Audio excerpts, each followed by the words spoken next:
जय हिंद दोस्तों। स्वागत है आप सभी का आपके अपने परिवार द लॉजिकल साइंस में। मैं हूं आलोक सिंह आतीश और उम्मीद करते हैं आप सभी अच्छे होंगे। आज के इस वीडियो सेशन में हम लोग डिस्कस करने वाले हैं basic science and engineering drawing में एएलपी सीबीटी 2 में किस चैप्टर से कितने सवाल पूछे जाते हैं। क्योंकि बहुत सारे छात्र लगातार कंफ्यूजन की स्थिति में है कि गुरुजी इसमें जो चैप्टर दिया हुआ उसका वेटेज कितना होता है। तो आज के इस छोटे से वीडियो सेशन में हम लोग यही जानने की कोशिश करेंगे कि जो आपका basic science and engineering drawing है इसके किस चैप्टर से कितने सवाल पूछे जाते हैं। मेरे मित्र ध्यान दीजिएगा कि यहाँ पे मैंने लिखा है 50 अंक का मामला। वो इसलिए लिखा है क्योंकि जो आपका 2019 का सीबीटी 2 हुआ था उसमें 10 क्वेश्चन जनरल अवेयरनेस के जोड़े गए थे। लेकिन इस बार अगर आप आरआरबी ईएलपी के ऑफिशियल नोटिफिकेशन की चर्चा करेंगे तो जो सीबीटी 2 के लिए एग्जाम पैटर्न दिया हुआ है उसमें जनरल अवेयरनेस की चर्चा कहीं नहीं की गई है। मतलब इस बार सीबीटी 2 के लिए एएलपी सीबीटी 2 के लिए आपको जनरल अवेयरनेस पढ़ने की जरूरत नहीं है। अब ध्यान दीजिएगा जरा सा, सर इस सीबीटी 2 के ऑफिशियल नोटिफिकेशन पे तो यहां पे कहा जा रहा है कि CBT 2 shall comprise of two parts which part A and part B as detail below. मतलब दो पार्ट होंगे सीबीटी 2 में, जिसमें एक पार्ट ए कहलाएगा, दूसरा पार्ट बी। अब ध्यान दीजिएगा कि टोटल ड्यूरेशन जो आपका एग्जाम का होगा वो 2.5 घंटे का होगा और टोटल नंबर ऑफ क्वेश्चन जो है वो कितने होंगे, 175 होंगे। मेरे मित्र ध्यान देंगे कि यहाँ पे पार्ट ए में आपको 90 मिनट समय मिलेगा और 90 मिनट में आपको 100 क्वेश्चन सॉल्व करने होंगे और पार्ट बी में आपको 60 मिनट का समय दिया जाएगा जिसमें आपको 75 क्वेश्चन सॉल्व करने होंगे। और मेरे मित्र 1/3 आपका निगेटिव भी रहेगा, ये चीज ध्यान में रखिएगा। अब ध्यान देंगे कि अगर हम पार्ट ए के सिलेबस की चर्चा करें, पार्ट ए के सिलेबस की चर्चा करें तो पार्ट ए के सिलेबस में आपका मैथ्स है, रीजनिंग है और बेसिक साइंस है। कहीं पे भी सर जनरल अवेयरनेस की चर्चा नहीं की गई है। तो जो जनरल अवेयरनेस के 10 सवाल हैं वो या तो basic science and engineering drawing में भर सकते हैं या फिर मैथ रीजनिंग में 5-5 सवाल भर सकते हैं। तो आपको इसी के अनुरूप तैयारी भी करनी होगी। मैथ रीजनिंग तो सभी छात्र परिचित होते हैं। अब basic science and engineering drawing चूंकि उनको सीबीटी 2 के वक्त पढ़ना है इसलिए इसमें ज्यादा दिमाग नहीं लगाते हैं पहले से। और सबसे बड़ा कंफ्यूजन यहीं पे होता है कि गुरुजी इसमें से क्या सवाल पूछ लिया जाएगा, क्या नहीं पूछेगा। बहुत सारे छात्र डर की स्थिति में है, जबकि मेरे भाई मैं आपको बताना चाहूंगा कि basic science and engineering drawing से आपको डरने की जरूरत नहीं है, थोड़ा भी डरने की जरूरत नहीं है। क्योंकि इसके जो सिलेबस है वो बहुत ही सीमित है और अगर आप एक बार ढंग से पढ़ लेते हैं तो यकीन मानिए कि आपका इसका जो डर है वो पूरी तरीके से गायब हो जाएगा। बहरहाल अगर हम basic science and engineering drawing के सिलेबस की चर्चा करें तो the broad topic that are covered under this shall be engineering drawing में आपका projection, views, drawing instrument, lines, geometric figure और सिंबॉलिक रिप्रेजेंटेशन, ये 6 टॉपिक है, इससे सवाल पूछे जाएंगे।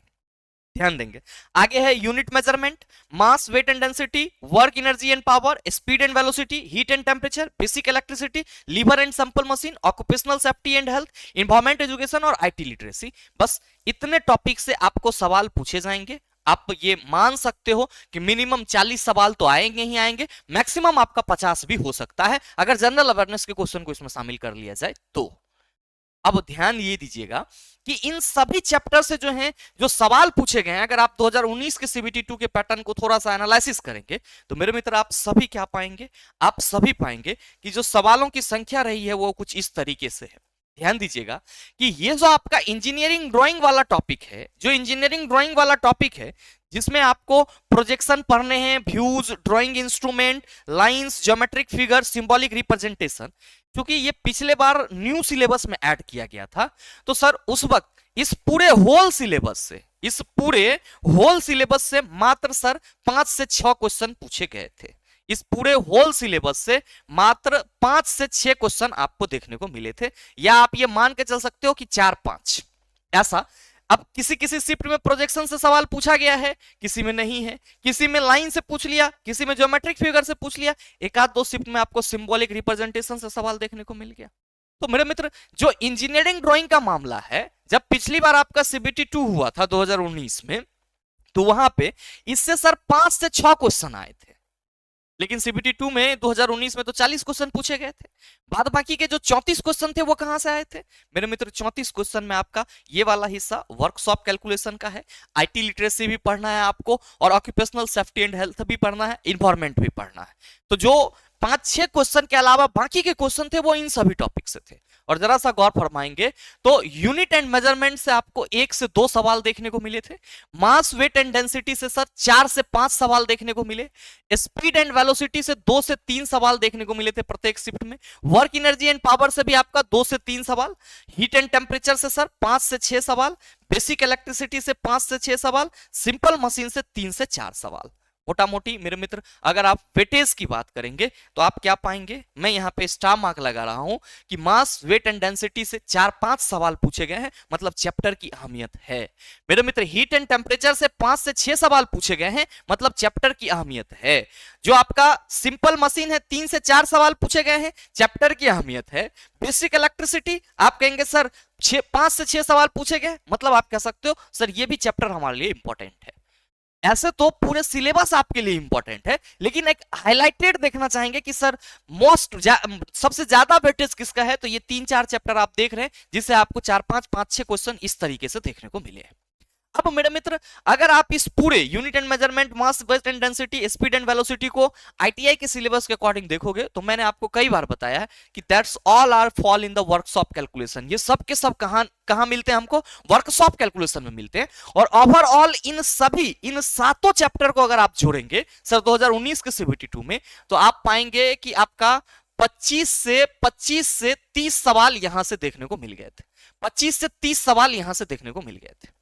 और मेरे मित्र इसके अलावा जो है आपका ऑक्यूपेशनल सेफ्टी एंड हेल्थ से 1 से 2 सवाल था, हाउसकीपिंग वगैरह वाला। फिर इन्वायरमेंट से आपका 2 से 3 सवाल और आईटी लिटरेसी से 2 से 3 सवाल। मतलब आप मोटा मोटी मानकर चल सकते हो कि अगर हमारा 25 से 30 वहां है और सर 4-5 सवाल इससे पूछे गए तो 35। और मेरे मित्र ये आपका मतलब 1 2 2 3 इस हिसाब से अगर आप देखेंगे तो 5 सवाल यहां भी मान के चल सकते हो, मतलब 40 ओवरऑल आपके सर 2019 का जो CBT2 हुआ था उसमें पूछा गया था। तो जो वेटेज है आपका चैप्टर का वो सर इसी तरीके से इतने ही सवाल आए। लेकिन मेरे मित्र इस बार पंगा क्या है, इस बार पंगा ये है कि आपके सिलेबस से जीए, जनरल अवेयरनेस को गायब कर दिया गया है। तो जाहिर सी बात है कि इसके तो 10 क्वेश्चन तो बनेंगे ही बनेंगे, क्योंकि 100 क्वेश्चन आपसे पूछे जाने हैं। तो रेलवे ने ये डिसाइड नहीं करा है कि ये 10 क्वेश्चन वो कहां शामिल करेगा, ये 10 क्वेश्चन वो कहां शामिल करेगा। तो इसीलिए मेरे मित्र चूंकि पार्ट ए पे आपको रिजल्ट होना है, ये बात ध्यान में रखिएगा कि यहां पे जो पार्ट ए कहा जा रहा है सर 90 मिनट में 100 क्वेश्चन पूछेंगे, तो पार्ट ए पे आपका मेरिट बनेगा, पार्ट ए पे आपका मेरिट बनेगा। जबकि पार्ट बी जो है वो क्या है सर, क्वालिफाइंग नेचर है। और आपका जो भी ट्रेड है इसमें सिर्फ और सिर्फ पास करना अनिवार्य है। और मेरे ख्याल से कोई भी छात्र अगर सिंसियर होकर के पढ़ाई कर रहा है तो वो आसानी से ट्रेड में पास हो जाएगा, बशर्ते कि वो चीजों को ढंग से एनालिसिस कर रहा हो। तो आपको ज्यादा से ज्यादा और बढ़िया से बढ़िया नंबर कहां लाना चाहिए मेरे मित्र, पार्ट ए में जितना बढ़िया नंबर होगा, पार्ट ए में जितना बढ़िया नंबर होगा मेरे मित्र, सिलेक्शन आपका उतना ही ज्यादा क्या होगा सर, सिक्योर होगा। ये बात ध्यान में रखिएगा। तो बेसिक साइंस का मामला कुछ इसी तरीके से है। और अगर एक बार इसके सिलेबस को आप बेहतर तरीके से कर लेते हैं तो मेरे मित्र हमें नहीं लगता है कि आपको इसमें कोई कंफ्यूजन रहेगा। बाद बाकी आपको अगर मन में किसी तरह का डाउट है तो नीचे कमेंट करके जरूर बताइएगा। जो बेसिक साइंस से सवाल आपके पूछे जाने हैं मेरे मित्र, उसका वेटेज कुछ इसी तरीके से है। साथ ही आपको एक छोटा सा जानकारी और देना चाहूंगा कि अगर आप बेसिक साइंस के सभी टॉपिक को, उसके थ्योरी, न्यूमेरिकल, उन सभी चीज को क्लियर करना चाहते हैं हमारे साथ जुड़ करके, तो आप सभी का स्वागत रहेगा द लॉजिकल साइंस एप्लीकेशन पे ALP CBT2 basic science and engineering drawing special batch में। ध्यान में रखिएगा कि इसमें हम आपको प्रत्येक टॉपिक कराएंगे। अभी हमारा सिंपल मशीन तक चल रहा है। PYQ होगा, आपको प्रत्येक चैप्टर का मोबाइल और लैपटॉप दोनों से देख सकते हैं। प्रत्येक चैप्टर का प्रिंटेबल PDF दे देंगे ताकि आपको कोई सर दिक्कत ना हो। और आपको इस कोर्स की वैलिडिटी कितनी मिलेगी सर, 1 साल की मिलेगी। और अगर आपको इस बैच से संबंधित किसी भी तरह की अन्य जानकारी चाहिए तो आप हमारे इस दिए गए नंबर पर कॉल या व्हाट्सएप कर सकते हैं। बहरहाल उम्मीद करते हैं कि जो basic science and engineering drawing के अलग अलग चैप्टर का वेटेज था उसको आप समझ पाए होंगे, और साथ ही ये वीडियो आप सबों के लिए उपयोगी साबित हुआ होगा। अगर आप सबों के लिए उपयोगी है तो वीडियो को लाइक कीजिएगा, ज्यादा से ज्यादा अपने दोस्तों के साथ शेयर कीजिएगा, और अगर आप चैनल पर नए हैं तो सब्सक्राइब करके बेल आइकन दबा लीजिएगा ताकि इस तरह के एग्जाम रिलेवेंट वीडियो का नोटिफिकेशन सबसे पहले आपके पास पहुंचे और आप उसको सबसे पहले देख पाओ। मिलते हैं फिर अगले सेशन में, तब तक के लिए best of luck. Thank you. Have a nice day.